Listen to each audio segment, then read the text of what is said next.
Mana with Pastor Oji. Buksan po natin ang ating mga Biblia sa aklat po ng 1 Peter chapter 5 verse 10. May God of all grace, after you have suffered a while, perfect, establish, strengthen, and settle you.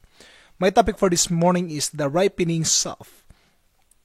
Dumadaan po tayo sa process ng ripening, no, para maging hinog. Minsan iniisip natin, bakit ako dumadaan sa ganitong bagay, bakit ako dumadaan sa ganitong proseso?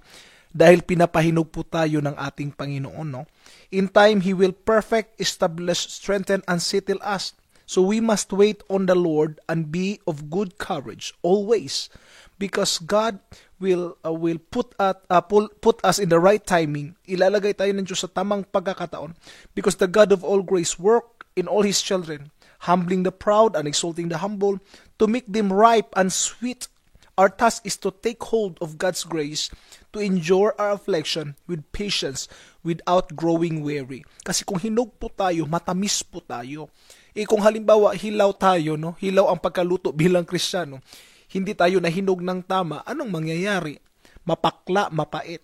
Kaya po, napakahalaga po bilang isang Kristiyano na tayo mahinog. Kaya dumadaan tayo sa mga iba't ibang proseso ng buhay. Dumadaan tayo sa, minsan, problema, no?